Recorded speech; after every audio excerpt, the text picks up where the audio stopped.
Welcome, everybody, to Low Tide City. We are starting it off with some Ultimate Pools. I am Neighbor. And this is Mustang. You know, it was kind of a slow last month with Smash, not a lot of majors going on. And now we're picking back up, you know, Low Tide, one of the premier events of the weekend, especially in the South, I would say in particular. We have a lot of South top hitters here today. Yeah, this is a place to be. It's at the Kalahari. There's a lot of fun stuff to do, whether you're playing and drowning in pools or, you know, swimming. Drowning in a pools. literal pool. Yeah, you know, whatever. hopefully not drowning, but, you know, you can vibe. You can vibe. There's a lot to do. There's a lot to see. And what we're going to be seeing is a little bit of that early pool, seeing how we get all the way up to the top bracket. We got to start at the bottom and then get there. Oh, yeah. You know, it starts every, end has a beginning, right? And of course. From the very first hour, the very first event, and we start here. This is the first set streamed of the match. I see a Sora on stream. Always a beloved sight. I mean, that character's inclusion to the game still stuns me to this day. Yeah. And, oh, it looks like we have Sora Zelda to start things off. A very floaty match to begin things. Yes. And actually, like, I would say one of the more just better matches for Zelda in, like, the higher top tier area, right? Because you don't want characters that can rush her down, force her options, right? Zelda, or Sora, for all his strengths, that's not one of them, right? Oh, what a start. I love that setup. Down throw from Zelda on these battlefield or small battlefield flats is a dangerous game. You can absolutely catch that mistech with the down air. There's so many setups, like I said, like even without a platform, it can hurt if you read that DI. But now, you know, looks like I believe that's Pegwek, or how would you say we pronounce that one? Pegwek, I think. Yeah, Pegwek hitting back now, but this is where obviously Zelda shines, right? Sora has some interesting ledge options like that. Blizzaga off ledge is going to be very, very annoying to deal with if you're not ready. Yeah, it's going to be pretty difficult as a floaty character like Sora to really deal with that Phantom. Wait for it to come out and then move afterwards. Ooh. Finally, though, a nice connect, just a solid confirm into the up smash, evening out the game. Yeah, I mean, you had to have your confirmed game lock in this Sora meta, right? In 2023, characters hit hard, and you have to match that damage and kill power. And, you know, Pegwek getting another solid advantage state started. I mean, Zelda can ledge trap, but when she's on the ledge, she can struggle a lot. Yeah, that's definitely true. It is it is where she is strongest and weakest almost. And speaking of that floating nature, Neighbor, if Sora's floating above that ledge like that, Phantom just can kill you at 70, 60 if you're not ready, right? So you got to be a little bit aware. You can't fast fall through it or avoid it very easily. Manages to make it through the Phantom, but not the pressure afterwards. Kind of fall into it. Pegwek continuing to apply it. I like the Thunder attempt from low ledge trying to disrupt the Phantom, but not going to hit. And now you're back. These Den Fire has been putting in a lot of work for Ko. Definitely got some early stocks, so definitely have to watch out if you're Pegwek right now. Pegwek. Yeah. It has been a very slow and steady damage from Pegwek, but it has been getting applied. Ko, though, putting on a good amount of damage just getting away from the ledges. All right, nice aggressive teleport. Nice little roll in. You're going to escape the corner. And wow, nice reaction on the Knight, knowing you can get that in right before the Knight hits. Yeah, threaded the needle just between the Knight and Pegwek. Oh, and yeah, and you got to watch for that beefy up B, right? It's not just a standard teleport you can contest. I mean, if you're not shielding, you're going to take that damage. Oh, and hitting just below the ledge. That Phantom is going to take Ko down to last stock in the first game here. Yeah, I mean, you have to just slowly rise to the ledge, right? I mean, it's perfect for the two-frame, and Ko has proven that they've got these timings down. Yeah. Manages once again to find that confirm. Ko, he's looking solid, not falling too far behind. It's been even games the whole way through. See what Pegwek's going to be able to do in order to maintain that slight lead. If we're still going to see Pegwek be the first one to take this stock. I love the reactionary Knight on that Sonic Blade. Definitely an annoying move to deal with, but if you're ready, you know, you get that nice punish. But yeah, it's been neck and neck. I mean, both players hitting each other very consistently. We'll see another Sonic Blade at disadvantage. Excellent option. If he catches you slipping, there's a good amount of damage just to reset everything. Spot dodge does get you out of that situation. You know, spot dodge is such a good, excellent option for Zelda because your punishes out of it are just absurd if you can get the right hit. And that Knight is just so menacing for Sora. You just have to slowly float above it and you can just die. That was the longest lasting dash attack I've ever seen in my life. Yeah. Oh, trying the falling up air. That could have been maybe been it, but opting for the ledge trap instead. We'll see if Pegwek can finish this off. Great delay from Komet, no scoop up from the Phantom, and we're still living here, but that is a big Dins to hit. Yeah, Dins have been doing a lot of dividends for her all set long. Oh. Firing a little bit early so we don't get that fireball cancel in. Oh, right. Trying to get the combo game going there. If we saw a full connection into an up smash, we might have been able to do it. Oh, that's just going to be a throw. DI away, though. Excellent DI. Nair dodge is out, but still, you're in not a great spot against Sora. A lot of things will call regrab here. How do you punish? With the BVP, gonna mix him up. Not expecting wanted the regrab punish, but that Zelda teleport, I mentioned that earlier. You can't contest that for free. You absolutely did. You mentioned holding down will let you fly past the ledge, give you that hitbox, and it is massive and it is powerful. Yeah. Especially when it's catching you off guard. You're definitely not DIing correctly because your goal at that point is just to hit the Zelda who's helpless. No ledge regrab invincibility. Yeah, and sorry, just to elaborate. So the Zelda is Peckwick or Sora? Zelda's Peckwick. Okay, Zelda's Peckwick, cool. And Ko is Sora. Just elaborate. So I apologize if I messed up the names earlier in the set. The players who are watching this. But yeah, as I was saying, like, you just have, it's not a standard teleport. You got to keep that in mind. But I just love the awareness, right? Because a lot of players in that regrab situation, they just kind of maybe admit defeat. Oh, I made a mistake. Let's see if they can punish me. But no, going for the proactive approach, deciding your own destiny there. Yeah, at that point, honestly looked like a bait for Peckwick to say, hey, are you going to try to challenge me if I regrab the ledge? Because I still have some stuff to do at that point. Yeah, exactly. Zelda's definitely a character. She has some checks that if you're not ready, you will die early, right? So we'll see how Ko can respond. Gets a quick 68% to start things out. Yeah, already starting off with a very solid advantage, but not converting just yet. No KO. We still have an opportunity for Peckwick to answer things back. That up air is a huge hitbox. Oh, I love the single Sonic hit to cause the tech chase on the platform. Really good creativity from Ko there. Stuck in a scary position, but once again, that Sonic Blade out of disadvantage. It does so much wonders. Okay, you got Peckwick applying some more pressure here. Zelda with Rage is very scary. You have this lead if you're Ko, but you still have to be very composed here. Right, I would be terrified to take a lightning kick so close to the ledge. Love the air dodge and the reaction on the up air. It will be coming every time you're above Zelda, but that aggressive Sonic Blade getting stuffed out, but at least avoiding the dense fire at least. Ooh, trying to go for a high knight to catch Ko, trying to go above and not get scooped. Okay, nice tech away from Peckwick, acknowledging that Ko has these tech chases down, right? Oh, and again, it's going to be the teleport to the ledge that catches Ko off guard. Yeah, I mean, he's got to adapt to that because if you don't, you're giving Zelda these free reversal opportunities, and that's what that character thrives on. Yeah, especially, like you said, with all of this rage, taking it out at like 80% just about. Yeah, it could be a back throw, but not enough just yet from center stage. This is especially brutal because, like, not only is he not expecting it, but the DI is also bad because of that, so he's just getting annihilated. Yeah, there are so many factors with these sucker punches that Zelda can catch you with, but there we go, a little bit of a sucker punch from Ko, catching that lightning, and once again, very little percent between these two stocks dropping. It is such a back and forth game. Yeah, exactly, and I feel like even when Sora is even with Zelda, you're losing because, like, Zelda's gonna kill on average a lot, earlier than Sora. So you got, in my opinion, if you're Ko here, you need like a solid lead to feel comfortable at all against Zelda. Right, and generally we are seeing that, but I do know that Sora has quite a bit of tools to get some of that early stuff. You could nuke your way up an early up smash. I feel like that could have KO'd if we were able to hit at the sweet spot. Yeah, exactly. And Ko's showing some promise with his combo game, dropping some others, but we'll see if he can tighten up here. Has Zelda exactly where you want him at the moment. See if he goes off this down throw. Nice DI from Peckwick there. Yeah, consistently hitting that. Not going to be mixed by anything here. Not worried about a forward throw. And that's just game knowledge. Okay, gonna be, yeah. DI'd straight in. Maybe even want a DI out there. Yeah, but because of that, I think mixed up Peckwick quite a bit. And Ko manages to escape without a hit.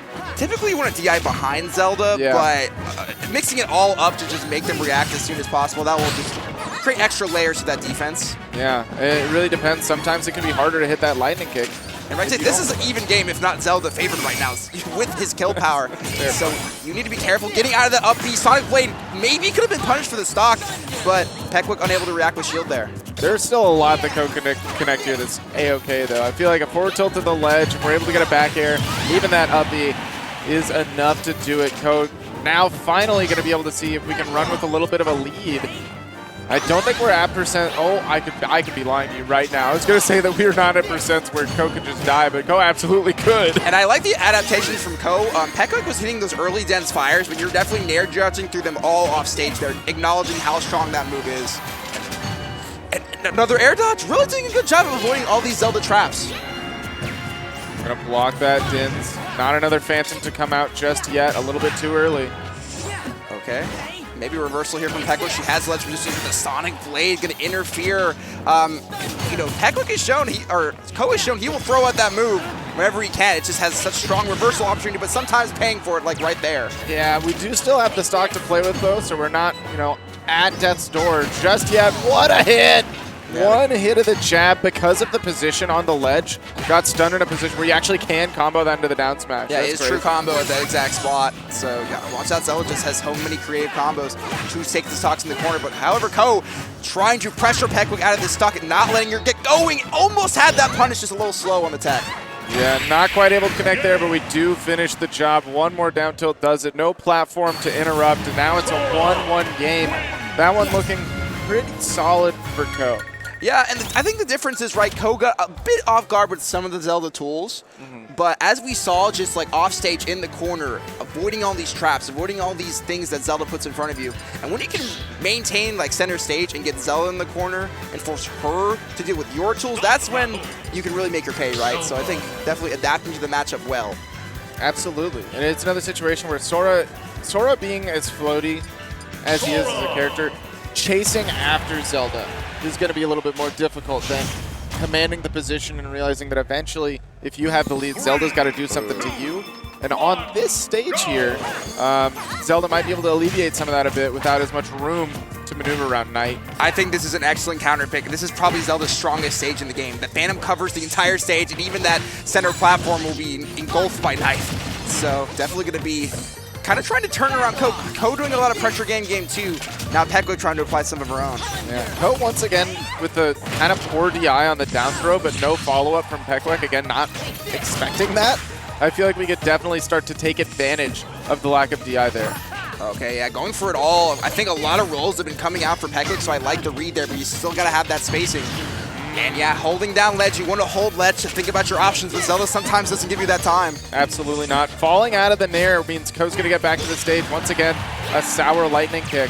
But it's going to be a ledge trap again. And you see how easy it is for Zelda to push her opponents off of the stage in Smash Bros. 2. Every hit she gets is going to net a ledge trap, but that up B is going to a lot of stocks to set for her, and she's going to keep on going for it for the stocks. Absolutely. The power we saw from the very first game continues. That move is a menace. Hey, bro, Tears of Kingdom, bro. You got the high roll power up heading down, so. Absolutely. You know, Ko's stoked, or Peckwick's stoked about that.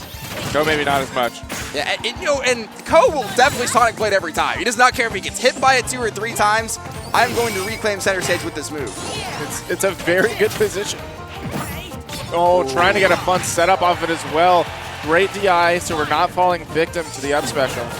Nice angle on the teleport. Dead up attack not going to be punished. That could have been a stock. And Ko's a bit more aware. However, that up B still actually not going to do it. Peckwick swinging for the fences to get off the ledge, but still getting clipped. There we go. Once again, holding down is going to catch Ko, just swinging a little bit early. Yeah, I mean, now, like I said, you have to play so safe here if you're Ko. Zelda hits so hard, and Peckwick has proven that she can take these early stocks. Dash attack still not doing it. She's just holding on here. 3 very near misses, and again, teleporting a little bit strangely so that it's hard for Ko to keep track. Yeah, that Nair's not going to do it either. That Sonic Blade going to miss its target, weirdly enough. I think the Phantom actually body blocked Ko from connecting that Sonic Blade. That's the homie. Oh, and that is the true grab setup. You got to be blocking the Phantom. In comes the grab. Yeah, you can just sense Ko's frustration here. He's had near stock so many times. That Thunder off the ledge has actually been doing great against the Knight. But still down at hefty 93% here. Yeah, 93 is a ton. That up air is absolutely a menace. You don't want to get hit by at this percent. Yeah, I think Smashville has smaller ceilings. Trying to catch a jump from that position. Up smash not coming out though. Ko doing a good job of really being patient with the Zelda ledge trap. Okay, it looks like Ko getting some offense going here. Definitely trying to even this up. He's got a solid situation. Gonna air dodge there and gonna get the Viagra, but couldn't get the punish. Knight comes out just in time. And there we go, we see another one. Only 49% on Peckwick. Ko's going to have to do some big work here. Oh, but we're seeing it finally. Okay. Not going to get the DI. I like to try to get the Thunder on the read on the jump. Doesn't find it, and that's going to be a solid punish right now for Peckwick. Going under the stage, going across to maybe disrupt the ledge trap. Like the idea. Yeah, getting a little bit of a freeze. Not quite going to connect full into the up smash. Just going to reset the ledge so you don't have to worry again about the Phantom, but here it comes. there is so much time that it takes you to recover in that position that Phantom can absolutely go back online. Oh, the Phantom hitting again. You're just taking so much taxes trying to do anything to Zelda when she has the lead. You have to stay so mentally strong here. But all this stuff is coming at Ko. How do you escape the corner, get it attack? You got to make a play now or it's over for you. Finally caught the Phantom in a little bit of lag. There we go, Uppy, but it doesn't connect all the way. That is not the whiff you want, but at least you get the follow-up there. Yeah, caught actually very poor DI from Peckwick, holding in on the up special. Who expected? Now we're on the last stock, and now we've got Ko with a big opportunity. Oh, but changes everything with the teleport. Yeah, the teleports have been the difference makers in the set, just causing a key moment. Gets the Viagra into Sonic Blade. Excellent confirm from Ko to get this advantage stay going. The biggest thing that happened with that Viagra is it actually canceled the Phantom before the hit was able to come out. Massive play there. Both players making good plays at the end here. Gonna get this down throw. DI's in, but can't punish air dodge. Now we're gonna see once again, do get the proper DI on the down throw. Doesn't get clipped by the teleport. Once again, Peckwick has to escape the ledge. Another near miss with the lightning kick. That's the second one this stock. Phantom buying some space, but we see the connect into the up air. Ko held on for so long and eventually was able to reverse the situations. What a crazy back and forth tense set to start off the day. Yeah, fantastic from both players, showing very good knowledge of their characters, very good situational awareness. They both did such an amazing job. But yeah, overall, Ko, he had so much being thrown at him the whole set.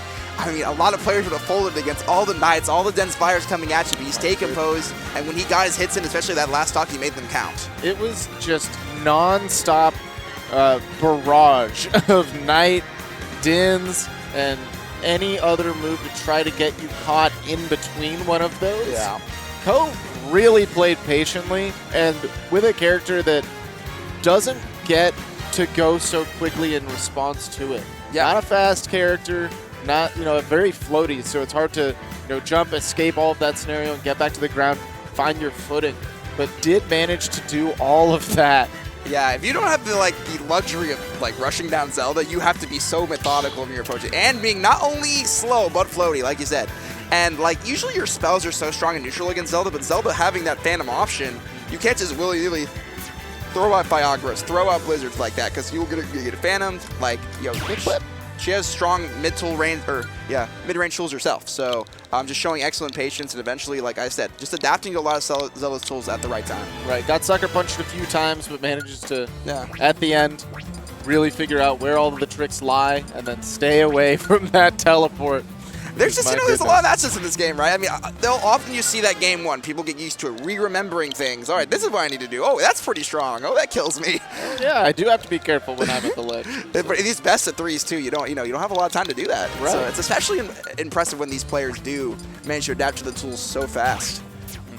And there's going to be a lot more action where that one came from. I'm excited to see if we're able to continue getting those really tense matches, because pools can be a huge mess. It can either be complete washes, it can be back and forth. There is a lot of variance, right? Because who knows who's playing who. At any given point, we have to get all the way to the late bracket where you end up seeing the familiar names and the familiar situations. But at the start, literally anything can happen. Yeah, you could have some guy out of state, underseeded, maybe #1 in the stage is out of nowhere, just just destroying their pools, or you could have someone way overseeded, it's just impossible for these TOs to literally determine the skill of everybody. So sometimes you just have, like you said, you have those mismatches, but that was not one of them. That was a well-fought set, from both sides. And hoping to see a little bit more of that coming up soon. I know the next match, it looks like we are likely going to be seeing a little bit of that King DDD action, which is a huge check. Potentially going up against Aegis. And Kalito is a very strong player, actually hailing from Houston. I've seen him, win multiple locals over there, so this is not a player to be messed with, to be trifled with. Did pretty well at the pre-local yesterday, I believe, got top 16. Oh, looks like we have the Pyramithra to counter. I think both of these characters are ones where if you sit down, your opponent locks in this character, it's a 50-50 of whether you need to be terrified or it's going to be a free ride. Yeah, exactly. and this matchup, a lot of people will just see this, tier difference, blah, blah, blah, blah. No, as crazy as Mythra is and Pyra is, the corners where they can sometimes struggle in the disadvantage in the offstage, and guess who's really good at capitalizing off of that? The Big Penguin. Absolutely. I will say our local DDD player, Fox, believes that this is even at worst for King DDD. And he has shown regularly. Do I believe him? Absolutely not. However, I have seen many reasons to understand why Fox believes that. Offstage, this Penguin is a menace, lives for a very long time if Pyramithra isn't able to find those really early stocks. And my goodness, right now, 87, I don't feel that threatened. No, it's what you expect, right? You have such a disadvantage in neutral, but however, when you're in disadvantage, that's where we're going to see DDD shine.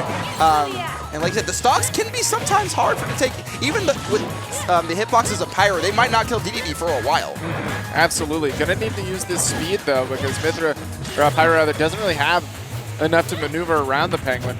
All those multi-jumps, it's going to be hard to catch. There we see a down tilt up smash scoop, but many other characters would have died. That didn't even feel close. Yeah, Kalido has excellent mix-ups, using all those jumps, using that Dodo to land like that, just disrupting the jungle a little bit, making you second guess so you can't apply as much pressure. However, Olive doing a great job of that now with 163. Just needs one solid hit at the moment. Yeah, especially with Pyro here. You just need like a forward tilt. You just need a jab at the ledge. Even potentially could do it. But the up air you always have to watch out for. Kalido not willing to let it go by without a second thought. Yeah, when D3's in the corner, they will do everything they can to get out. They will throw out every living hitbox to just try to disrupt that pressure, because once you're on stage, it's scary. You have this inhale netting him the ledge trap where it's very, very frightening. Yeah, ledge trapping is where DDD is absolutely strongest, but one thing I feel like a lot of people misunderstand when they're watching this character, they'll see DDD stuck at the ledge for a really long time and be like, man, they are struggling to get off.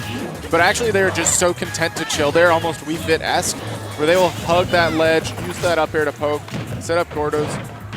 But Olive, taking that, unfortunately, going to reverse that Gordo on Kalido. He took massive damage for that interaction. And now, needed that back air, because that could have swarmed, or it could have gone very, very out of control very quickly for Kalido if he couldn't weather that storm. Yeah, but you see the percent disparity where those stocks drop. It's actually not far off for Kalido to be in an even situation here. And there we're seeing big damage, a position to put Olive off stage, does reverse the swallow, so Olive's able to get back down, sets up that Pyra game, so we can maybe get one of those early stocks and not worry.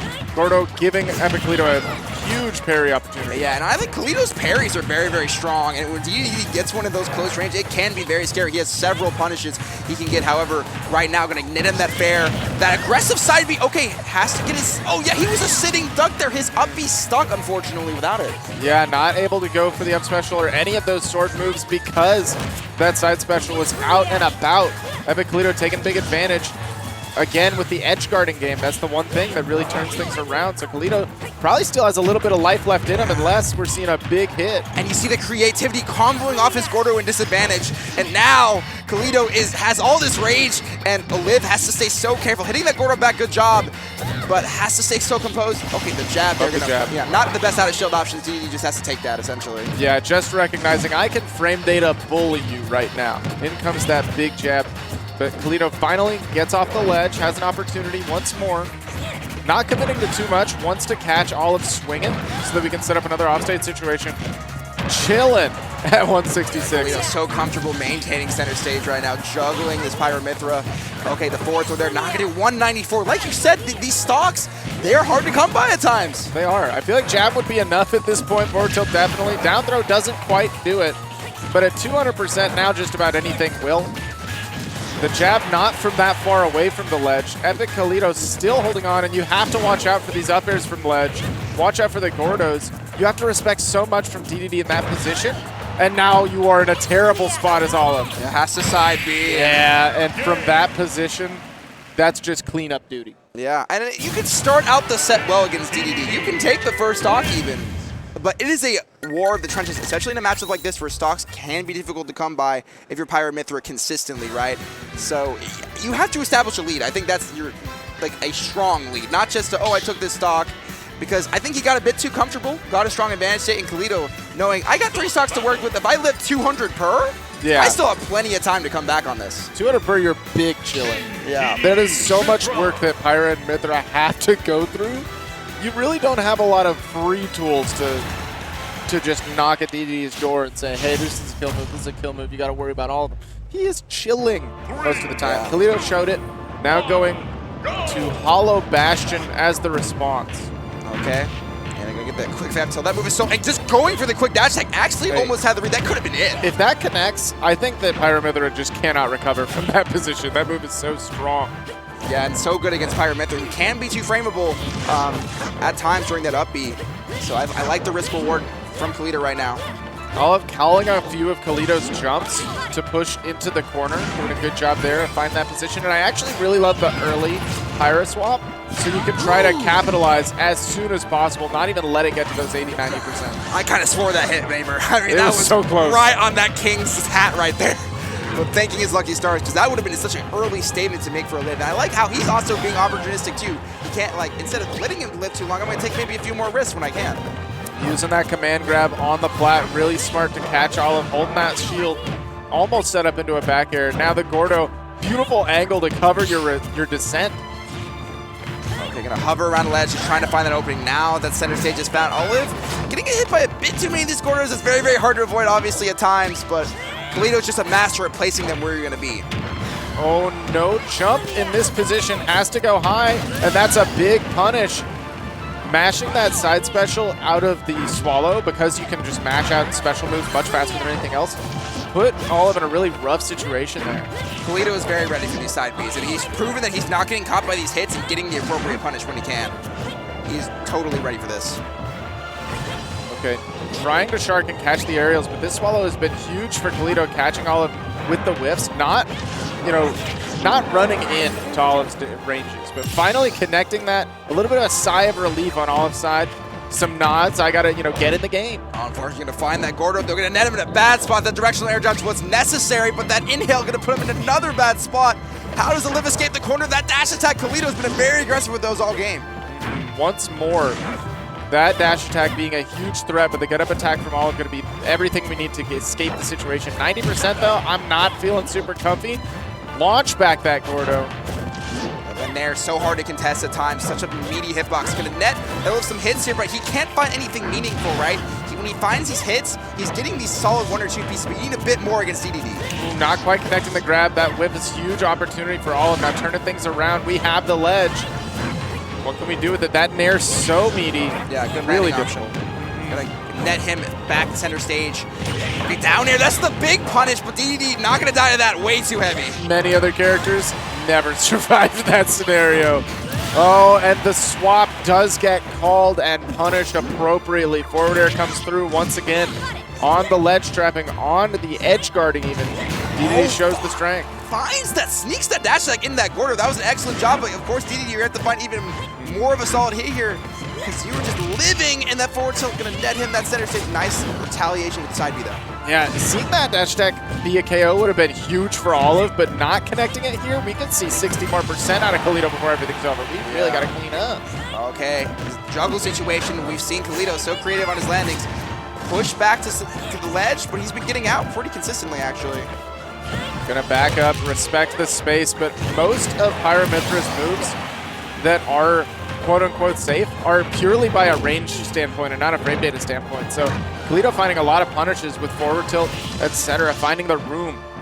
Yeah, and Kalito always presses to confirm off that Gordo, right? He finds it in center stage, and you don't think DDD can't move that fast, but he finds an aerial afterwards very consistently.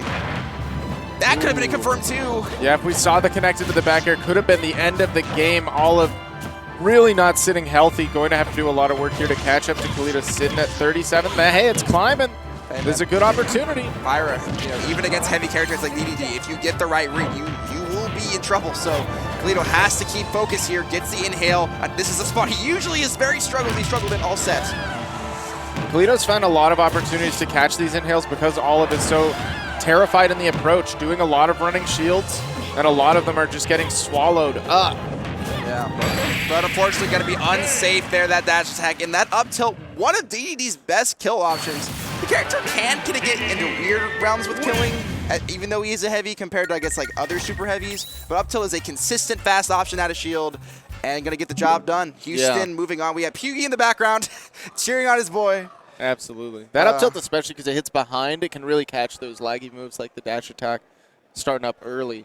But At exactly what we were talking about before. You know, if King Dedede is just able to live and live and live, you'll have so many more opportunities to set up ledge traps or set up edge guards where the life bar is just not the same. Yeah. You know, we're talking about Geet versus Akuma here. The percent that you are allowed to accrue is so different in that matchup. And I think like a lot of players when they start out Smash, they think it's like you were saying. They think it's like, oh, the percents are even, so the game is even. No. Yeah. No, not even close. It is really different win conditions for both the characters. Yeah, as you learn the game, you got to know, like, and especially I feel like in this meta where the hard hitters are getting really hard to hit and really hard to kill, like the Kazuya Mishimos of the world.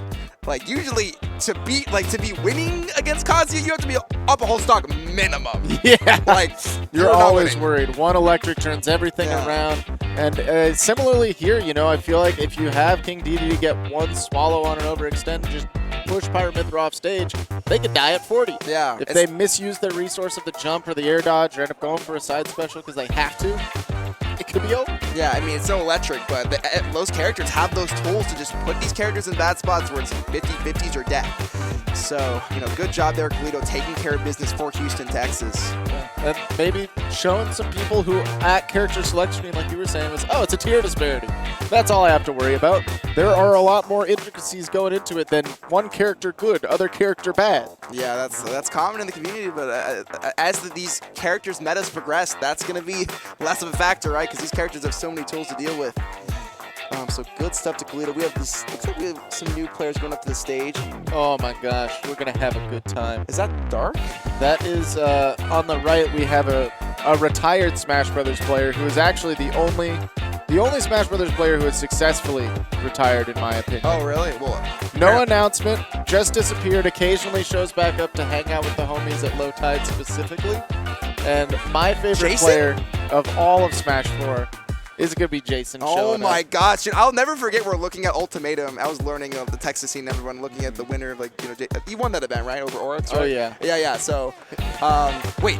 And he plays Fox, right? He does. Are we going to get a... If this is Dark, who I think it is, the Houston player, maybe, hopefully I'm not totally whiffing on this. We might get a Fox Ditto. I would love to see a Fox Ditto. Which would be... Okay, maybe... Wait. Yeah, buddy. Oh my god! Fox Ditto! Fox Dittos are so fun, especially when it's just like a fundies match where everyone's not willing to give an inch. I know Jason is a more defensive Fox more often than not, where he will utilize that speed over everything to try to catch you overextending and then swing in. It looks like Dark may be in the same vein. And maybe the coolest thing about this matchup is that it's not only a Fox Ditto, it is quite literally old gen versus new gen. Yeah. The old versus the new. Like, and, well, you know, like, Dark, on the come up, man, has several wins in Houston. Light said on his Twitter himself, this is the next guy to come up. This is the next guy to watch. I love to see that. I really do. And this is not like a new gen versus a quote-unquote retired player who's actually still chilling. Literally the last time I saw Jason was last Low Tide. So it is exciting to see how quickly some of these people are able to de-rust, or how much it is really like riding a bike. And Jason continued to do exactly what I was talking about, where he'll swing or put himself in a position where Dark feels like he can come in and get a punish, but instead he's just frames off or just off on the position. And Jason finds that with punish.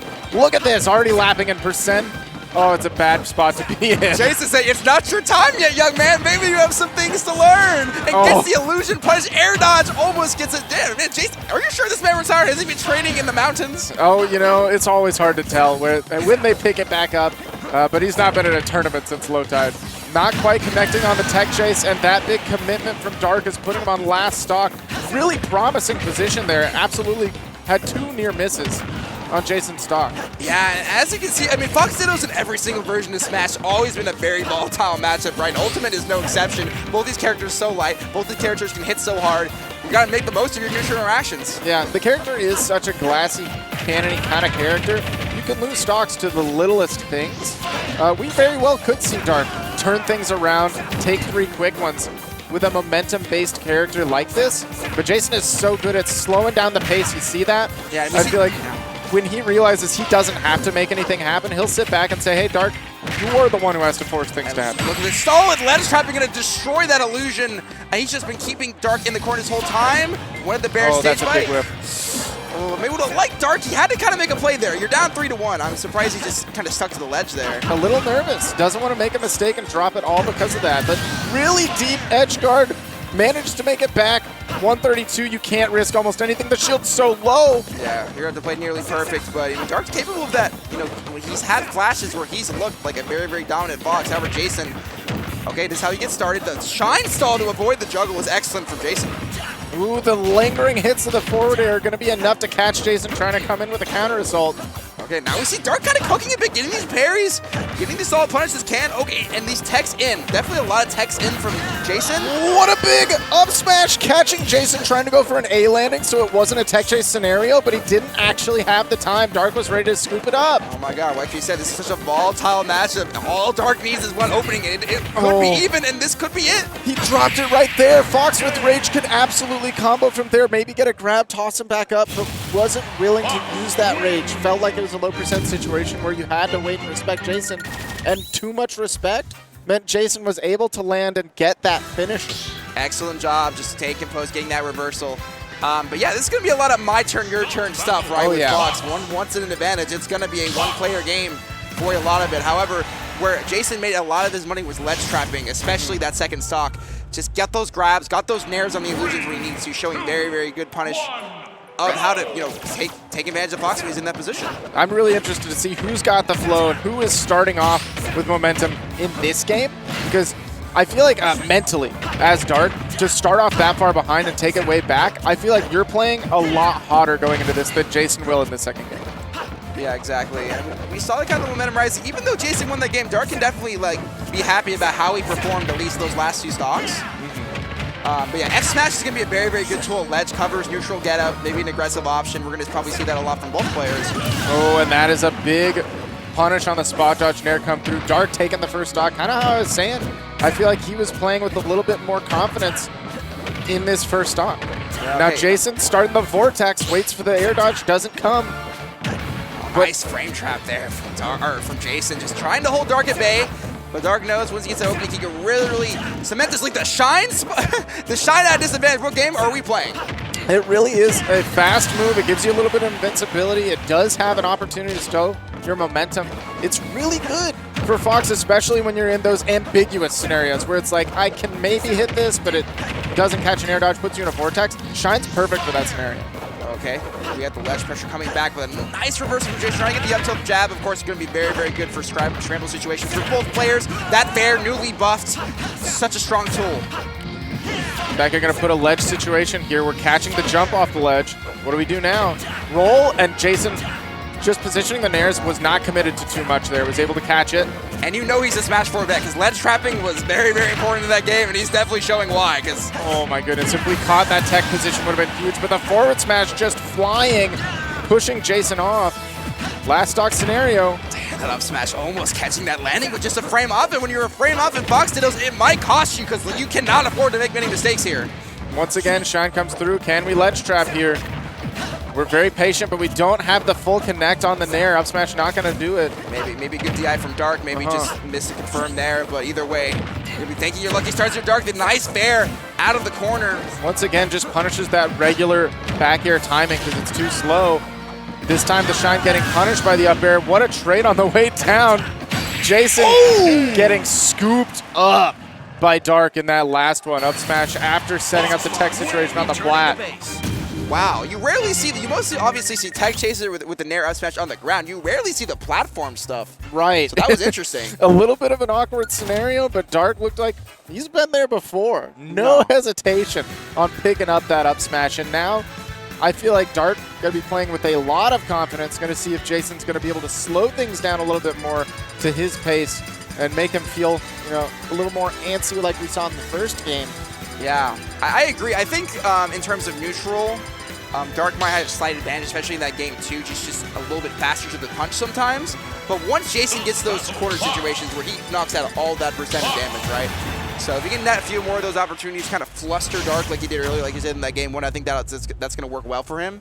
But I mean, both these players, obviously very proficient at their respective characters. I love to see Final Destination. This was the Jason Classic. Back in the day, I feel like every local finals was Jason versus Cosmos on FD the whole time. And it was so fun to watch. There's no escaping the Vortex at this point. There's no platforms to run to.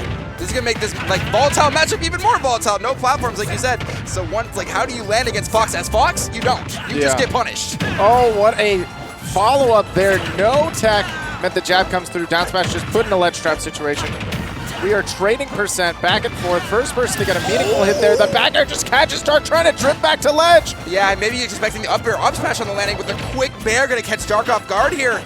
I love the up smash gambit off of the Angel platform from Dark, because if Jason's too antsy and doesn't think, you swing back into an invincible Dark, and then that's just another up smash. Yeah, as you can see, a little bit of safer neutral between the two, knowing that next hit will definitely mean a lot. Dark evening it up 2-2. Jason trying to call a jump that doesn't come. Playing from this range.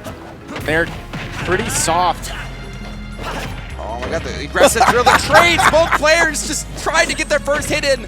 But now we have these ledge traps that have, like I said, met Jason so much good advantage.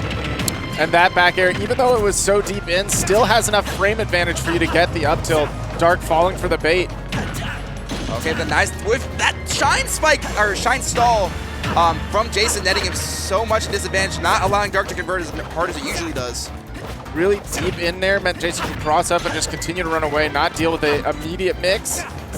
Okay, Dash is gonna cross up, respecting that cross up, knowing it's hard to punish. 70% not super safe for Jason, but 90 is a little bit less good for Dark. We can see the up smashes definitely clean come through. It's going to take a little bit more work for Dark to finish this one off. Look how just these guys are dancing around each other beautifully. It's so hard to land that deciding hit. Tries to up smash on the landing, barely missing. You have to be so accurate in this matchup.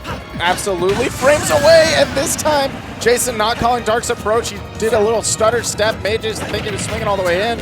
Okay, that's the start. You need that drill. Drill into up air. Tech chase. 1-1. It could not have been a more fitting ending, neighbor. Perfect nair to connect into the up smash. Now it's Dark's turn, though, starting things off again, 40%. That's a good place to be right here, because you're no longer relegated to just a small hit up into jab. Okay, gonna shine stall again. Tries to catch the landing. Jason just smartly, no tech.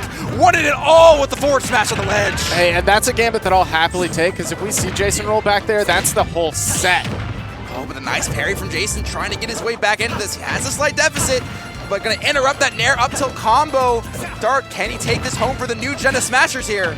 Oh, that's gonna be a back throw, push him back off stage. Can we again ledge trap? We don't get the money. We don't get the money, and Dark able to catch Jason back on the way down.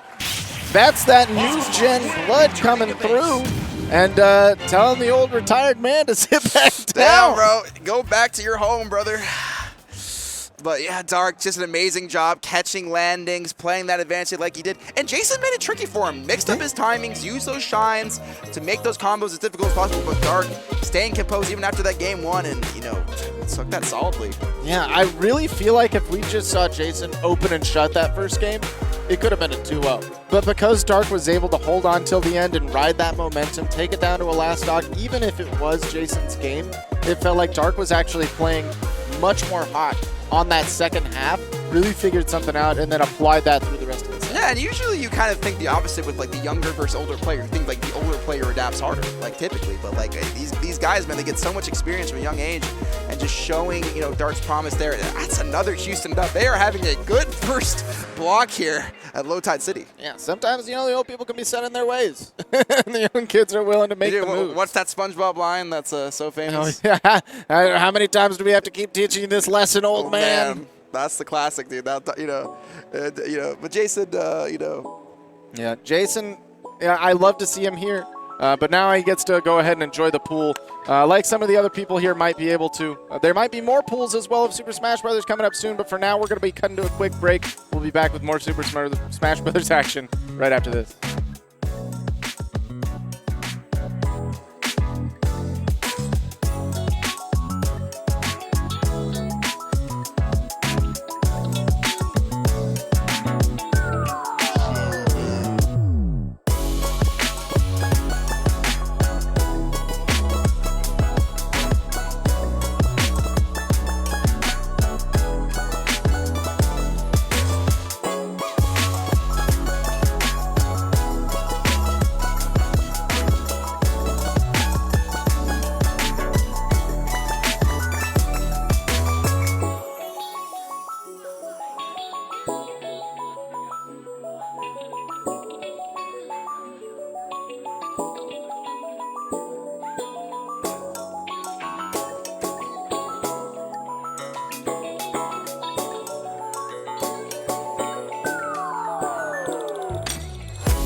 welcome everybody. We are back here at Low Tide City 2023. Some more pools action for us here. And it looks like we have an exciting matchup coming up. I saw your boy Cosma step up to the stream. You know, notable Rob, been ranked there several seasons now. Yeah, I love to see a little bit of Cosma action. That's my boy. That's for good. And yeah, I've watched a bit of it myself, and like I said, I would describe him as just chaotic evil, man. Like, you know, Rob, a bit of a wacky character, has a lot of options at a lot of times, and some people kind of get lost in the sea of those options, but Cosma always finds the right one to kill you at 30. And it's not like the conventional, oh, I will just gyro toss you and you will die. He will find weird ways to kill you. Like forward throw, you call your jump back here and kill you. Run up and up smash him whenever you're never expecting it. Yeah, like, He's a raw up smasher. He loves that move. as you should. It's absolutely busted. Like, has a scoop box, massive kills early. Probably Rob's best at a shield option, quote unquote. He's a big fan of handstanding, but I see two Kirby's on the screen, and that Wait, what? terrifies me. What is I will say, Cosma, Fundy's GOAT. Cosma's a Fundy's GOAT. He can do anything.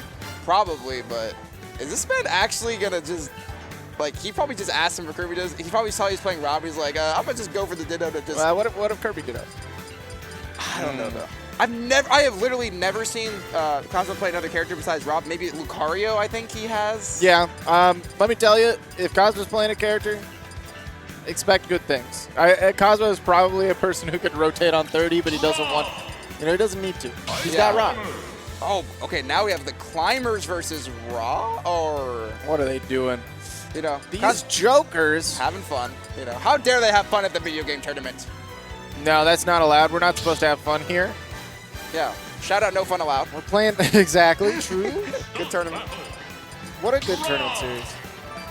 It is going to be the Rob, though. It is going to be the Ice Climbers. We are going to be starting the video game seriously.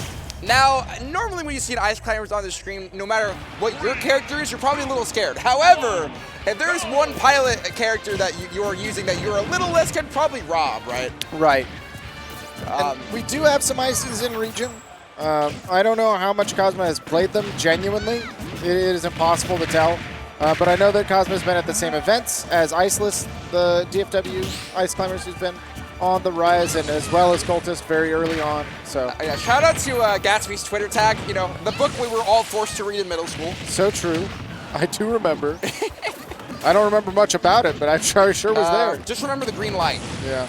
That symbolized Rob's oppression of some kind. Oh, you cannot grab the front climber. That is a terrible situation to be in. To quote Texas A&M, wrong climber. Yeah. No, they love to say that because they're very known for that character in that region. And you have to be very aware, right? I mean, especially he uses the mix-up in the colors, too. I don't know which one's Popo and then it was green-yellow. Yeah, green is up front. Green's the Popo. Oh, yeah. The portrait is very revealing. That's what you need to look at, correct? Yeah. It'll tell you. Oh, back throw. We're going to catch. No jump. Yeah, side B is going to be so strong against the climbers. They kind of have to recover in that kind of horizontal space. So that move's going to do huge dividends. However, let's see if Gatsby can even it up here. Ooh, trying to get something silly with gyro toss. You can definitely get some down tilting the wrong climber. Nana taking some hits. Deservingly so, because it's going to net Gatsby the stock there. Absolutely. Ooh, and you just got to rock the Sister Twister. That move is insane.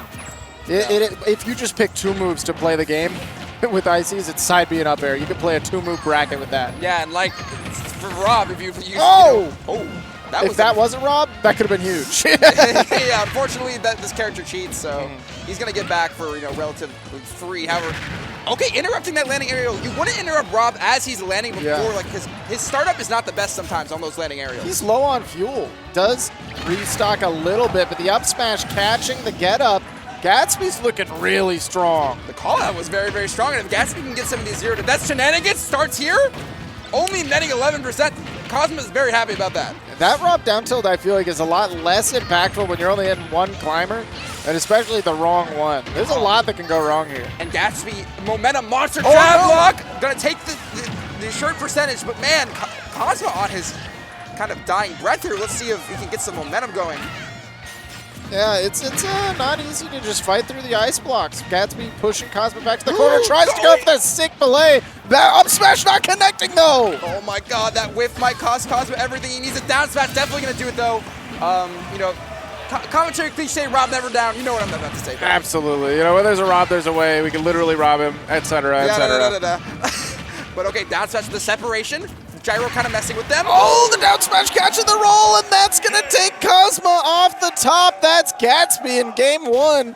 And that is absolutely, you can tell by the crowd popping off, not what we would have expected going into it. Yeah, we have some fans, you know, in the seating there. And of course, like you said, probably Cosma favored by seating. You know, like I said, very, very strong player in a very, very strong region. But Gatsby not caring about that. And didn't even quote unquote cheese him very hard. Like, he just found his solid sense advantage. I'd say very fundamentally beat Cosma in that game 1.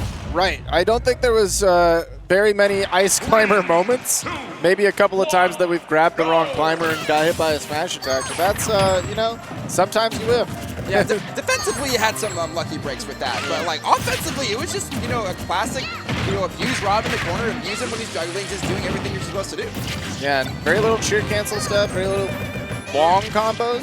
Saw maybe one side B into a fair. And it didn't amount to much. Okay, it's has Gyro in hand, though. Gets the double there. How did he avoid all of that? The first air set Nana up instead of hitting that spike. That could have been everything if we got that proper connection. Yeah, but getting the Squall instead, that's going to true combo into up airs, or at least cause you to be in a very bad spot. And even usually Rob's so dominant with that landing nair. But oh, what a back air from Gabe! Cosma! That is the Cosma play. Who back airs in that position like that? Really expecting Gatsby to go off very aggressively, I suppose. And manages to win the gambit. Up air gonna send that Popo flying. Yeah, now you can't hit the wrong climber here. There's only one on the screen, so Cosma about to go on a field day here. Down throw into up air, the classic confirm. But a very high percent with 2 hammers swinging at you. Just about anything could do it, even as hefty as Rob is. That laser's gonna be huge to break through the ice wall because the gyro will not by itself. Yeah, exactly. A nice parry game from Rob. Oh my god. Okay, what's the punish here? Gonna be a forward smash, but sending the wrong way means we're not gonna be taking a stock anytime soon. Love the forward air to hit the ice blocks back. Definitely not gonna allow your resource to be chipped. But Gatsby's had solid ledge trapping all set and showing it off there. Gonna be dealing with a loud crowd right now is Cosma, the high jump. Gatsby gonna escape the pressure. Oh, but Gyro is not your friend if you're Rob right now. That's crazy. It seems like if you're using Gyro or like using a non-nair move, the ice climbers can interrupt it, surprisingly. Down smash might be enough to catch Nana, but we can go down to save. We are babysitters. Yeah, side B, they're going to hit Popo away. Going to interrupt Popo again. Nana finding safe ground, but Popo in trouble here. Cosma's just not been able to interrupt. Down smash does connect. Yeah, that's a beautiful move for interrupting the climbers. That has to be your go-to if you're Rob. Long climber, though, going to net Gatsby some free hits here. And up smash not going to be doing enough at this point. So yeah, I mean, Gatsby been in a lot of bad situations. He was held on to both climbers after all this chaos. Up there, not gonna connect after the up tilt. This combo might cost Cosma everything because Gatsby's reclaimed that stage control. Is slowly approaching here. Up air gonna whiff, but that up smash a little bit badly timed. Cosma taking advantage of that. I feel like second climber, I feel like Nana there was at like 160 when that up air connected. Yeah, dude, Nana's way too, and that killed Rob. That ledge trap just enough. Hey, that hammer is strong. I am never surprised to see one of those hammers taken. No, you can't. You've got Popo chasing you down. You're not going to get everything here. And the up tilt connect. Wait, that's not what I expected. Huge percentage there from Gatsby trying to close out the set right now, get this upset. However, Cosma hitting back, stuck on this platform. Not where you want to be right now. Oh, gonna nair on the way down, but we weren't quite able to find the second up air all the way up there. Okay, not going to cause a tech chase. Gets the grab on the wrong climber, but unfortunately, Nana not stopping Rob.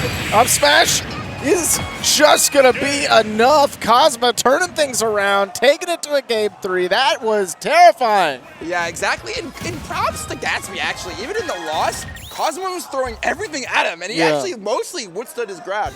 Had some unfortunate interactions, maybe the up smash that stock too, a little bit overzealous, but overall, the way he's playing this matchup is pretty fantastic. And it looks like we're going to small battlefield as the answer here. We're gonna see if Gatsby's going to be able to recreate some of that game 1 or even some of that game 2 magic, just take it all the way into the game 3 in Gatsby's favor, or if Cosma is going to be able to stop the upset according to seeding moment. I mean, he's clearly got it. Like, those are two as close as you can get as the games in a 1-1. So, I mean, Cosma, you know, can't fall asleep at the wheel here. He cannot let climbers, you know, get going. And like I said, he doesn't do anything crazy, Gatsby. He just fundamentally beats you. So it's been solid positioning and solid use of that mix that you get access to when you have two climbers swinging separate. Yeah, exactly. Look at this pressure being applied to ledge. I mean, the frame data is kind of on Climber's side in that position. Rob, you know, unfortunately just has to take all that percent. You just got to wait for them to finish their string. Okay, but it's yeah, so terrifying. The Nair obviously doing work in this matchup. But the Blizzwolf still going to interrupt a lot of Rob moves. Okay, Gyro coming in, but only hitting one of the climbers. Gyro just not as strong as a neutral advantage. Oh, not going to scoop up. We wanted to scoop up Nana from behind there, but unfortunately not going to be enough. That could have been a whole stock right there. Back throw quick to try to convert things, but not. Gabe is just, or Cosmo's been missing so much when they've separated the climbers. Yeah, sometimes like that up smash is like it's like a phantom hitbox. Like sometimes I swear it hits and it just misses, and I think that was like a perfect example of that. However, it looks like okay. Oh, the pivot up tilt, that was huge. Yeah, that confirm is so easy on Rob, especially. Like, how do you avoid that? And kind of giving Rob a taste of his own medicine. I mean. Yeah, because of the pivot, we were able to position so that the hitboxes Cosmo was not ready. Yeah, I'm not gonna lie, seeing Rob get up tilt up air, it is justice. Like, yeah, a little bit. Like, we can taste their own medicine. Okay, but Cosmo trying to weather the storm. Already took 52% from just trying to interact with the climbers, though. Can't afford to take too many more hits like that. Not gonna catch the dash attack, but does get the pressure afterwards. Can we ledge trap here? Yeah. Oh, that's real meaty. Yeah. Okay, gonna snipe Ignoring there, but still holding on. Yeah, and Nana coming in, Colette's there, finding Popo at the right moment. Cosmo was asleep at the wheel. I feel like if you really want everything there, you back throw Nana away, you take her away as a resource from Gatsby, right? Yeah. But instead, just ignored the climber. Yeah, I mean, but it's hard to be situationally aware, like you said, especially without the proper matchup experience, right? You have to be so ready and opportunistic to take out these climbers. And now, at the corner again, you know, trying to get out. Okay, the Nair is exactly what you need there, but I'm still going to take the hit. Yeah, only hitting the front climber. Nana was still swinging the aerial to come through afterwards. Okay, aggressive Nair going to net you some space if you're Rob. You haven't had any. Gatsby's just been smothering him, but that F smash. Yeah, you can't just smash one of them. Yeah, and I thought Rob had the hitboxes to not be messed with the climbers, but no. Climbers, that defense is just so strong. 2-1. Can't Gatsby get this upset? Oh, we've got a tech chase situation, but it is so difficult to contest when they have different timings on the get-up. Yeah, exactly. And Cosmo throwing all these projectiles, trying to keep these ice demons at bay, but they're just clawing, trying to find the opening up smash. That scoop hitbox, another close set, neighbor. 1-1 here. Up smash from Cosmo, as he likes to do. Taking it to a last stock. Who is going to be able to make the magic happen? Okay, but Gyro in hand, you got to favor Rob, and now the separation's occurring, but nice interruption there to save the climbers. Yeah, and immediately going for the Squall to pull Nana away. Nana knows to jump. Nana's got the AI. Yeah, thank God for the buffs, because that character was dying non-stop without them. Okay, aggressive Nair, forward air, high Squall, not going to be covered by Cosmo. I feel like with as many times as we've seen, oh my God, the belay! The belay, just for the style, not going to kill though, but now these D6 are coming out, so much pressure into up air, still going to be living. Somehow Cosmo surviving, separating the climbers, what can we do? That's a Nair? Going for Popo instead of Nana, that might have been a mistake, neighbor. I feel like if you just take out Nana, your life's a little bit easier. You know, going for it all in with Popo, not paying it out. 130, climbers have so many kill options here. Cosmo has, okay, but now the off stage, another YOLO side B. He's just not been getting those. You have the ledge trap here, the back air, so much pressure, the up smash from Gatsby to catch the get up from Cosmo. That is enough. Cosmo throwing himself off stage was a bad position to be in, and Gatsby 100% capitalized, making the upset happen. And we saw Cosmo go for a lot of those side Bs, and not a lot of them landed. I mean, Gatsby was very aware, and just frankly, just like more aware of the matchup in general. We saw Cosmo, I think that key interaction, he goes after Popo instead of Nana. If you take Nana out, Nana's a lot more defenseless. You can maybe seal that out, but that I think that one decision at the end might have cost him everything. Might have cost everything. I know we're at low tide, it's a little bit tropical feeling, but Gatsby's making it icy. We are staying cold in here. Man, yeah. The air conditioning is kind of tight here, man. Especially after that one, I'm feeling it.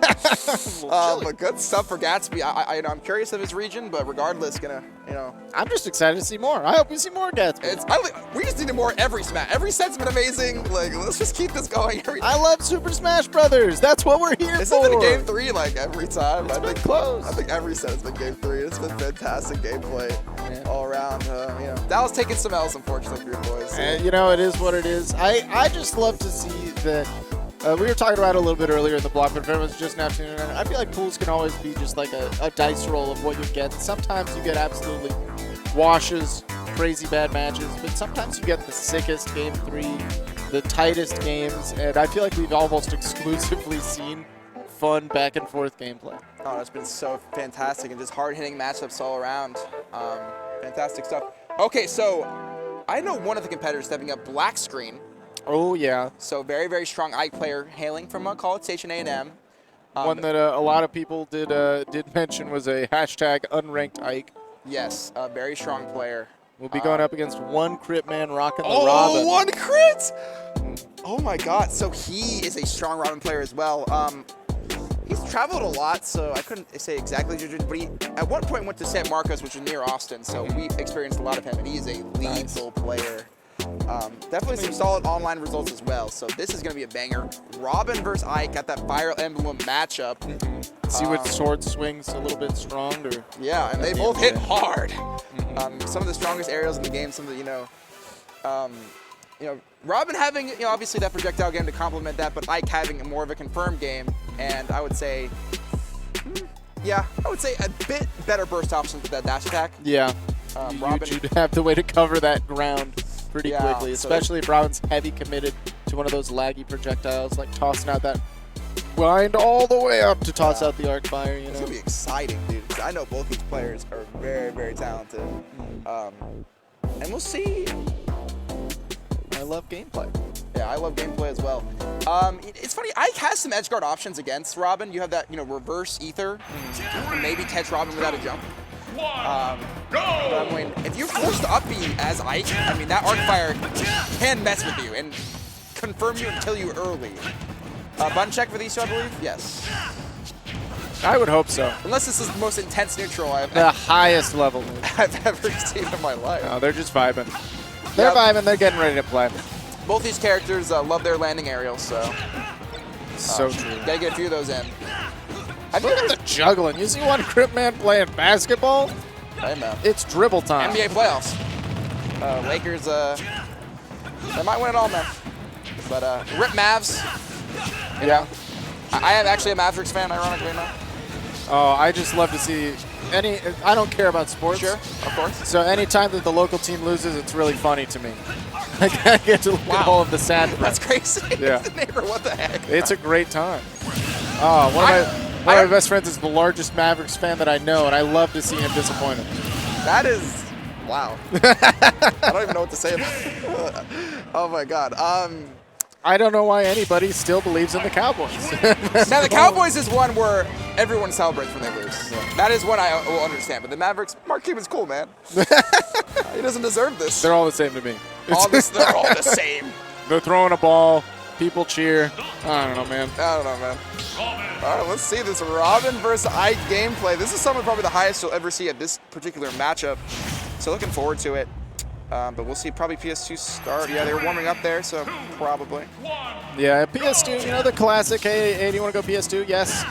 And I would love Blackstream to take the initiative now without Levin being in play. Yeah. I would love to see a bit more pressure, because when Levin becomes in play, your jumps as Ike, you got to be more grounded. It doesn't take too long, and I feel like One Crit Man did a really good job of just saying, hey, respect this space, tossing out the Arc Fires and the Thunders to say, I will get Levin. And this is why we see it. That Nair setting with a nasty angle, but not quite able to get the ledge trap timing. Yeah, it's going to be obviously, that's the game within the game, right? The ledge trapping for Robin. Very, very strong, but has very, very exact counterplay if you can play your cards right. However, Ike not very good at escaping the ledge in the corner. Oh, I love that. You get that armor off of the Aether. Even if you're getting singed, you do not care. I love the burn. I feel it. Yes. I absorb it, man. Yeah, that fire not burning Black Screen. Now getting a solid position. Yeah, ooh, another that's Aether. also a big up B out of shield. Yeah, Robin doesn't have a lot of safety on shield with Levin, right? You're stuck in lag from all that hit stun.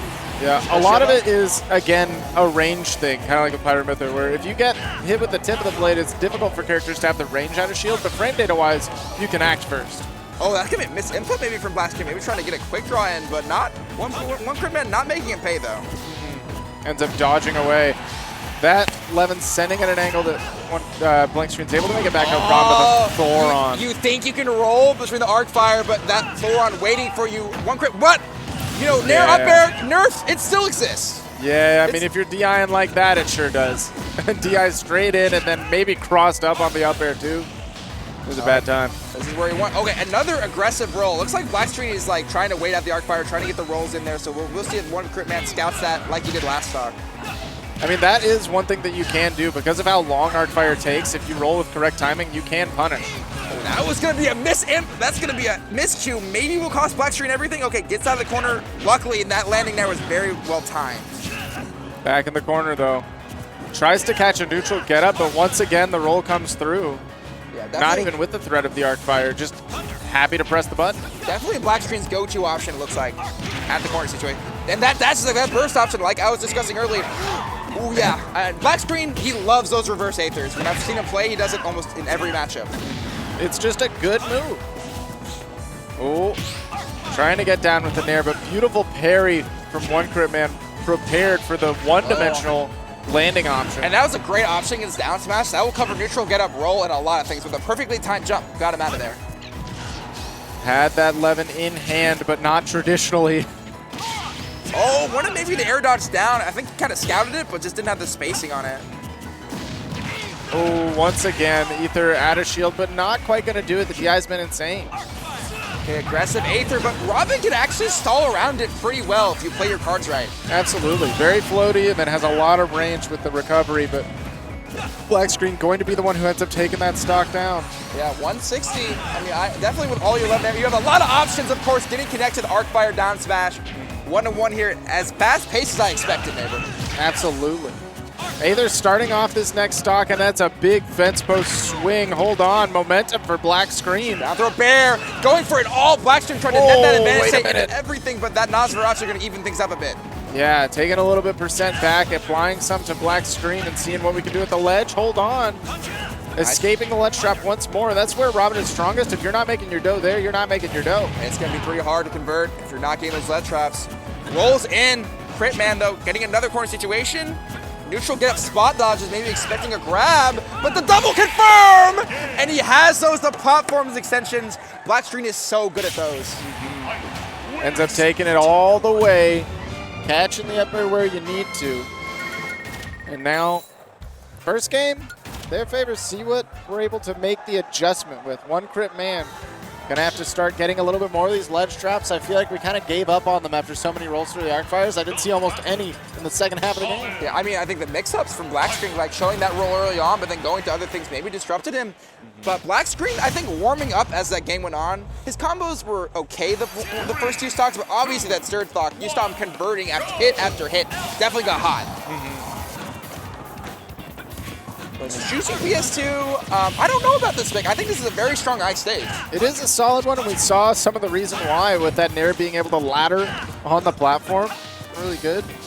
But I think you do like the distance as Robin a little bit. PS2, the longest legal stage, so definitely wants to maybe spake this ice out, but I don't know if it's worth it with those platforms and the smaller ceiling of PS2. Do a little bit of dribbling, waiting to see if Blackstreet's going to commit to anything, but it doesn't seem like it. Finally catches the dash attack. Oh yeah, you know, when he pressures that shield, I mean, you get a true punish there. I mean, and a good acknowledgement from one Crit Man. We'll see. Okay, get the grab. Ooh, wants to get that quick draw, trying to stuff it out with the Arcfire, but Blackstreet barely avoiding it. Back air gonna set all the way to the other ledge, restart the ledge trap, and again, doesn't matter if that fire hits the shield. I am Aethering away. Yeah, Blackstreet's Aether usage is definitely what won him that game one, and continuing to do work here. And we continue even more. Once again, the Nair ladders, but not 100%, even with the rage, to take the stock. Okay, one Crit Man. I mean, you're not sitting comfortable against Ike. This character has such insane kill power. Absolutely. Even dash attack, 80-90% will do it. And one Crit Man, as good as he's been doing, racking up the percent, he has struggled to take these Ike stocks. Man, Blackstreet kind of been hugging the shield for a second here. One Crit Man not finding a huge way to punish it just because of the speed alone. Unfortunately, that Etzel actually going to miss that air dodge down. That could have been huge, but now you're at the ledge. Tries that regrab, but yeah, I mean, Blackstreet seems very well prepared for these mix-ups at the moment. Not too worried at all about the Arcfire. Which is high recovery.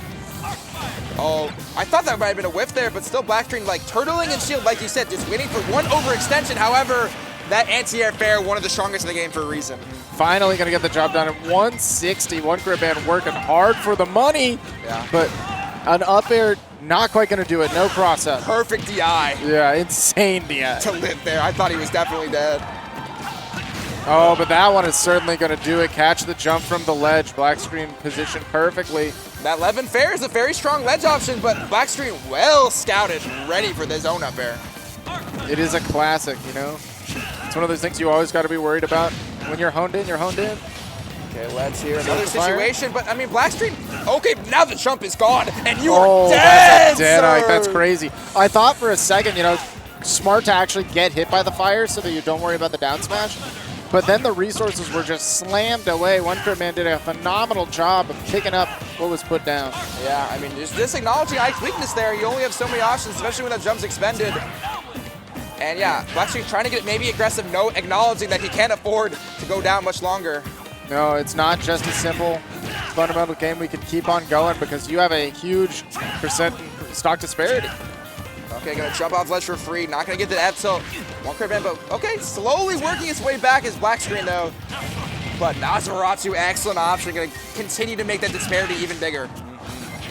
Gonna dodge on the way down, try to catch a big swing. The book doing everything we need, tossed it away. And he was ready for that combo off the book too. That's some good knowledge there from Robin. I love the niche combos of the item stuff that only a Robin player would convert off of. Who's ready for that? Yeah, I mean, it didn't do much, but it just looked cool. Yeah.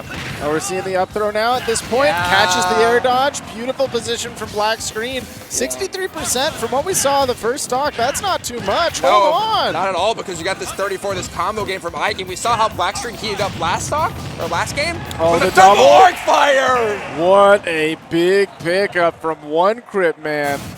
Out of nowhere, singed the stock away. Going to another game 3. Yeah, and I mean, we saw very little explosive plays from One Grip Man game 1. Wasn't hitting very critically. He hit pretty critically in the this final game too. moments. Yeah, it'd been swatted away with Aethers or completely whiffing prior to now, but that was the hugest hit to connect.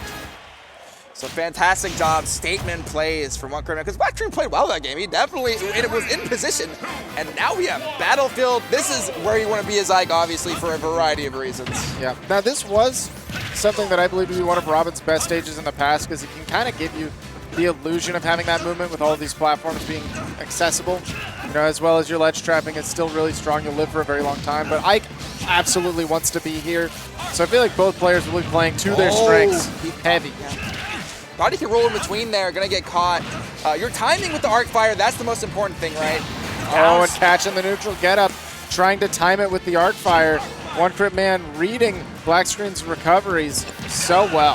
Another aggressive Aether. Black screen has been so accurate with those. And got a net of stage control, gonna jump over that Thoron, and now you're still sitting fine if you're Black screen. Ike, a very heavy character. You're gonna need a corner to hit the kill. So you're still sitting very, very good right now. Really patient on the recovery, waiting for Black screen to commit early. Okay, very low on the resource 11, so we got that in hand now. Yeah. Arc Fire and Thunder is going to carry it until we have. Oh, Thunder's gone too. The patience for Blackstream, waiting out all these options. Definitely making it as hard as possible for One Grip Man to close out that stock. And that's how he won that game long, for just living so long and taking advantage of Rage. Nair so high up, does still find the connect. Not a true combo, but catches One Grip Man on the way down. It's really difficult to land against that as Robin. You don't have good landing options. Rage Ike is just so scary. That up air kills absurdly early. It's so huge, but One Grip Man at least destroying the Rage Ike for now. 2-2 right now. A nail biter of a set again. Not quite going to catch with the Arc Fire. Black screen resetting. Oh, this grab could be big. Nair, double Nair, no jump. Look at the damage. Oh, no jump now. And now reverse Aether, not going to hit. Not able to catch on the way up. Blocking, that's huge. Oh, and the Arc Fire not landing. A clank there happening. That could have been huge damage for One Grip Man. How does he weather the storm here? Because Black screen is kind of rolling. But oh, big heal. Excellent job doing that. Yeah. No jump, gives you a little bit of time to reset resources. We have Thunder back. We've got half a book, or half 11. Excellent spacing, gonna wait out that Robin option with a rising up air. Gonna completely reverse the situation and actually not falling into the Arc Fire as well. Now we've got the Fire Book in hand, see what we can do with it. Yeah. Oh, okay. Probably trying to drop the plat. Because, you know, sometimes it'd be like that. Kind of rough in this game. They're very sticky. Forward air is going to catch Black Screen dancing around the platforms.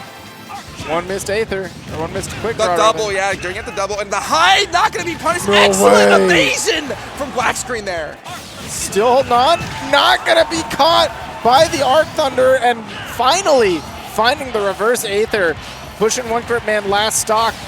But a pretty high percent for Black Screen. Here's an opportunity. If we get the ledge trap, we're not tossing another fire. We want to chase the roll, but didn't time it proper. Now the Nair didn't hit, and now Black Screen out of the corner, but he's going to find that! Great confirm 1-to-1. Who is going to take this? Already down with the Nair, but no big pickup. That's pressure. Chase the roll. Okay, I love the movement from Black Screen. Using these Where's he wavelengths on these platforms, he's just so menacing. Putting yourself on ledge is terrifying in that position, but wanted some time to reset resources. Okay, gets some anti-air forward air. Black Screen going for an aggressive play, but nice reversal from one Crypt Man at the right time. Arcfire here jumps over. Ooh, forward air once again. Okay. Black Screen with a ledge trap opportunity, catches the Nair, doesn't get the double on the platform. That could have been all it. If he got that double Nair into upper, that would have been it, but messes up the combo at the wrong time. Could this be it for Black Screen here? Trying to chase a roller spot dodge after the Arc Thunder, but this time Black Screen once again escaping. Hold on, double Nair. Once an air dodge, he gets it, but one Crypt Man escapes. Yeah, the directional air dodge was an excellent option. Nair dodge is there, he's dead, for We sure. have no Levin. This is a time for Black Screen to apply pressure, but still waiting so patiently, doesn't recognize that. No, unfortunately, gets to allow this Levin to come back, and it comes back at the perfect time to get that bear. Get that fire. Not gonna be spacing properly and not gonna be punishing the roll either. Black Screen feet back on the ground. We have Thoron fully loaded here. Will one Crypt Man use it at the right time? I feel like full loaded Thoron is worse for you here to play neutral because you are committing heavy with it. We want a little bit of a charge, so we have access to Arc Thunder now, and that's why we saw him let it rip. Oh, the landing is terrifying. And now we have Robin in the corner. How does he get out? Quick Levin aerial, that's the thing you want, but can't find the up air. The fire's gonna keep him locked down so we can get back to the ledge. Get up attack comes through. This is the tightest gameplay. Baby Thunder into 11th throw, that was so good. Set up the fire, go for the Thoron, but no connection. Oh, we ran out of book at the worst time. They get the Nos, what a big heal. 186 on Black Screen. What is this last stock? Oh, are we gonna get the up throw? Jumps away, did not neutral air dodge, he wanted that. The back air with 186 range. Black Screen manages to take it. Oh my God. What a set. Oh my God, I have never seen, like, I've seen a lot of last hit situations with Ultimate. That one lasted a good amount and had so many twists and turns. When the resources ran out, that was nuts because he had the roll read and he runs out of fire at the worst time. That was insane. I swear we were last hit for over a minute. It's just so Damn hard. near two. That's insane. It's so hard to kill Ike, bro. That character just survives. Lives forever. He lives forever. He can just kill you at any moment. All his aerials will kill you. That rage mounting as well. That was a scary spot to be in for either player, but oh my goodness. Black Screen, at the end of the day, that you gotta have the heart of a champion. Yeah. I mean, he didn't lose in his own region for like literal years in his college. It's like 67 entered locals. Like these aren't like joke locals. He would like he had like an enormous winning streak and he would just never travel. But he just dominated his region. Like he was just kind of this urban legend. But now he's finally traveling. Yeah, exactly. Love like, that. And kind of finally spreading the legend to every corner of the state. And this guy is incredible. And one Crypt Man is awesome. God, he had so many cool plays. Dude, that Baby Thunder 11 top deserved the kill. Like, I'm not gonna lie. That was so cool. Like, I was kind of devastated that not killing. But he had so many niche combos in those situations like that. Toss the book back because I'm done with it, but I'm not done with you. Coming Yeah. back for the combo at the ledge. There's so much here that I love to see. I'm just glad that we're consistently seeing Game 3 nail biters. My God, I mean, What a good way to start the day. the blowouts are not happening. Look, if y'all didn't have your coffee this morning, I'm sure you've woken up by now. Yeah, I know neighbors woken up. I'm awake. Those first 20 minutes, you were like, I dragged myself over to the commentary booth. yeah. And I'm here for it. I'm here for it now. This activated, dude. This activated all of us. That was such a fun set here. Okay, we have our next competitor stepping up. I recognize one of the competitors, Toast. Toast. Who is a very strong Joker player from San Antonio. Not the Toast that you may be thinking. Different. There's Yes. a Toast Young Young Link Link? also, yeah. Yes, this is another Toast. But this is Toast local to Texas, yes. playing that Joker. We're going to be seeing a little bit of that. Yeah, and he's been fast improving. Oh, I hope that's Donkey Kong on the other side. Oh, Donkey Kong Joker is a matchup. Oh, it is a matchup of all It time. exists. Or Little Mac. Mac. Mac Joker also a matchup. So unironically, I have seen Toast play a Mac. You know Mr. Newport, very strong player to El Paso. They played at Reverie, and actually Newport winning over Toast in this particular matchup. So we'll see if, I'll be curious to see if he's learned a bit. Cause, isn't that a strong Mac player? From Quaz is one of the best Mac players of all time. Any Nebraska. Oh my God, yeah, I remember he had one hell of a CEO run, I believe, where he took names. Quaz is definitely the kind of player to catch you sleeping if you're not respecting this character. But Toast applying appropriate respect thus far. Get those guns going. And I do like that we didn't go immediately for the other guns. Setting up a position where, go for the forward tilt to try to chase. Yeah, okay. Jab, jab, jab. That's a lot of damage. Hold on. Okay, up tilt getting it there. Okay, Nair. But yeah, I mean, you're building this rage for Mac, right? But I mean, this character hits hard as well. We're talking about Ike's potential, but it doesn't matter how hard you hit because you got stuck on that platform and the classic Joker confirmed. Biggest thing here is that Toast was able to get the first stock without even utilizing Arsene. And now once that comes through, it's going to be a nightmare for Quaz. Exactly. That is the perfect situation if you can take care of things with base Joker. That's exactly what you want. Because now Quaz has to play so precise here. I'm guessing down tilt, but not going to go for the side B or any true confirms. It's terrifying to put yourself off stage in that scenario because I feel like the reversal potential is just too high. And he handles that charge. Arsene beautifully. Taking almost no damage to it. 17 and playing carefully around the plats. Already back in your wheelhouse. I mean, that could have snowballed quickly out of control, but looking like Claws, man. But now, okay, the base Joker still doing amazing work for him. As a KO punch is live. Beautiful, beautiful grab. Yeah, nice ledge trapping for Tozak, keeping on the pressure, but now the KO punch is live. Maybe will probably kill now, but nice slip through the platform, gonna take Quaz by surprise. Just enough to knock away that punch. 100%, we could see another drag down up air. Hold on, Fair not gonna get the conversion, but now, gotta get the low wobbling. bobble. Yeah, straight to the percent. We need Toast with the clean execution. One of the best I've seen at that particular combo, by the way. A lot of Jokers do not have that in their arsenal, but Toast definitely does. Yeah, that is beautiful to see. Quaz not able to make it out. Oh, I think that could have been it. I think the jump might have been expended. Ooh, I love that setup for the drag down the Fair into the Nair. Because you know that the drag down setup at this percent doesn't do too much. All right, now we have this Arsene. Quaz dealing with the first Arsene pretty well, but we'll see if Toast can... Okay, dash attack gonna let him stage go. You want to get that first neutral interaction with Joker because then you can drain that meter in the corner. Oh, yeah. Oh, gonna get the down throw set up for the back air. DI straight towards it. Wants to go for the counter, but Quaz waiting just a little bit. Yeah, if Toast would have had a bit more patience there, definitely would have sealed it out, but Quaz waiting until the absolute moment where when the KO punch coming. He wants to take the stock first, though, and then probably save the KO punch for later. We definitely want to hold this punch, but we aren't going to have the luxury. Dash attack's going to finish it off. Quaz stuck with a far recovery, but Toast not picking it up just yet. Yeah, choosing to just maintain the stage control, knowing that, I have a lot of opportunities here. I don't want to overextend that move. That's why they love Battlefield, Max. Do you think take them to FD? No, Battlefield is their home now in this new meta. It's actually their favorite for a long time. Oh, look at the haymakers left and right. Heavy punches. Arsene coming out, but at the worst time. Oh, no way, that's it! You are kidding me. Catching Shirley. Catching the DI away from Toast wanted nothing to do with any of that. But the confirm, like you were mentioning, kept it in the back pocket. Didn't want to drop it early. Kept it in the back pocket for the final moment to connect off the down tilt. Quaz has that resilience. That secret was very well kept because the DI out, like you said, Toast was not expecting it. The worst DI in that scenario, and he dies early. Just as Arsene comes out too. You couldn't have timed it better. Could not have. Quaz holding on, not just for himself, but to represent Nebraska. Once again, he's showing up.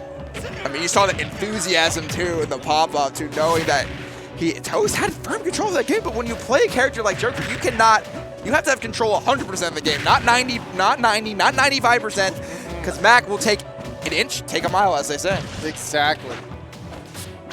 Oh, managing to play cool on the ground. That little baby up air just for the, the PR. What's the tag chase there? Reversal does not find the up air. KO punch against Arsene, two of the strongest factors in the game. Oh, what a big whiff.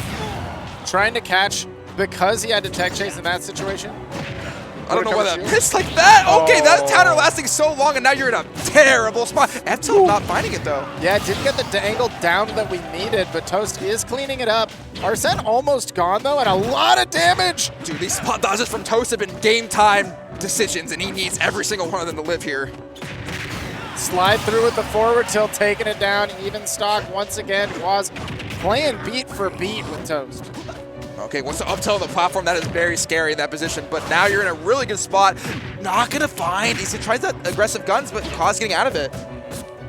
Goes for the double jab. That tick jab from Mac is able to be canceled so quickly. And that cancel dash attack not gonna be very, very good for Toast here. We have KO punch on deck here on the platform. Wants to air dodge, and he finds it. Doesn't but get it's the aerial version. That is crazy. I mean, you get some damage, but that's not what you wanted. Yeah, especially with Toast air dodging exactly like he did. That could have been it. Quaz hitting himself for that.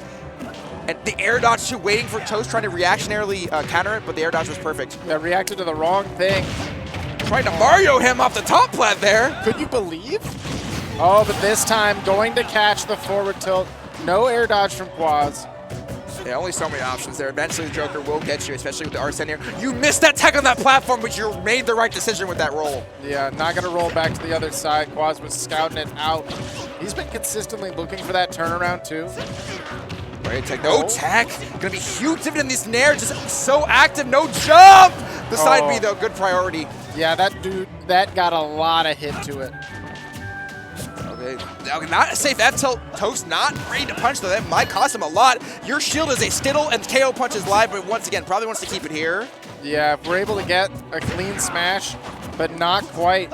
Down tilt's gonna scoop away that KO punch. Quad's gonna have to work heavy just like in the last game. But we've seen him do it before. You cannot rest a bit if you're Toast. You have to finish the job. And Arsene is maybe coming out, but unfortunately probably won't be able to get it out because he'll probably die. Wow, yeah, and you called it, that down smash. Perfect timing on the release. Can we recover?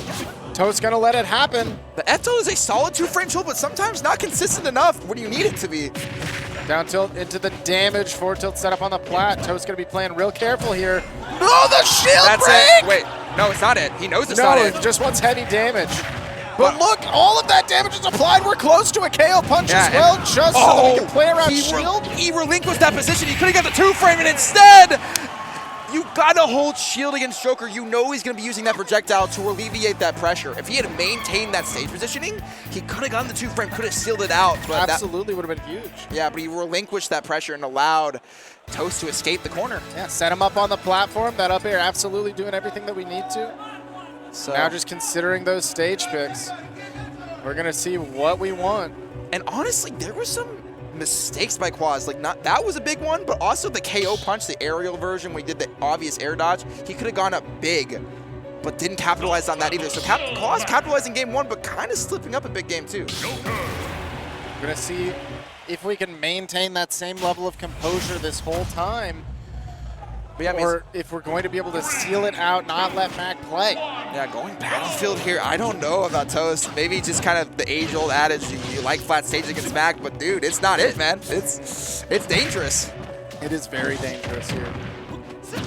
Toast is going to be making it dangerous for Quaz to stay at this stage too, though. It's back and forth, percent swinging. We saw the platform coming in dividends in that end of that game one, right? Yeah, last game was huge. Ooh, get that KO punch online. It's too early to knock it away. That surely does it, though. KO punch gone. Up gun. That's a fake move. Fake move that just got him the stock, though. He did some other stuff that got the stock, but we did manage to get that completely sealed. Toast why are you up gun hater? That's cool, man. It looks cool. It does nothing. And meanwhile, Toast used real moves to get the stock. Quaz, though, activating that Arsene. This is going to be huge for Toast to see how high momentum plays for Toast with this Arsene. He can really create a mountain of a lead, but Quaz at least getting his first hit. But that on the platform, we were downing Battlefield, but Toast, he knows what's up here. Even with that high blast zone, Toast looking extremely clean here.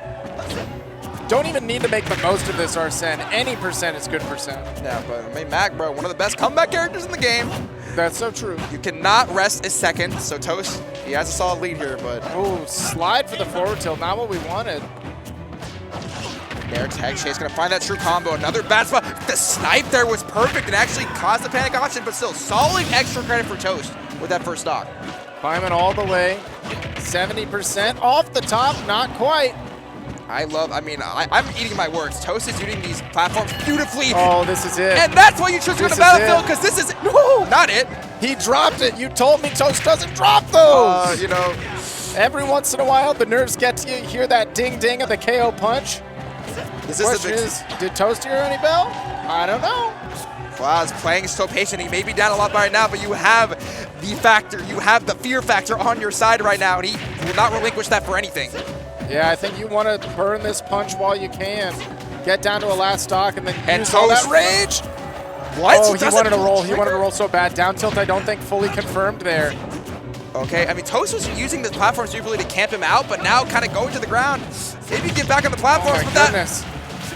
I feel like Quaz is coming into a moment That's where it. he held the KO punch for so long. And at the end of the day, in card games, what we say there is you held that card for the next game. And we see Mama Toast coming up, very, very supportive of her son. Very, very good member of the community there. She does amazing. Shout out Toast. Playing insane the last game. Didn't really give any inch. And like I said, like this set has even more lore because like he had lost to a Mac at Reverie and it broke his heart.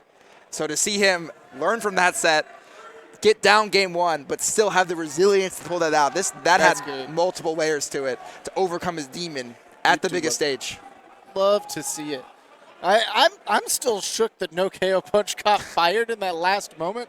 Genuinely saving that stop for the next, saving that card in your hand for the next set. Yeah. Where it doesn't come through. But at the end of the day, Toast moving on in the bracket. Hope to see more of them as the bracket moves on, and we will move on in the bracket. We're going to be cutting to a quick break, and we'll be back at you at noon for more Super Smash Bros. Action. Catch y'all later.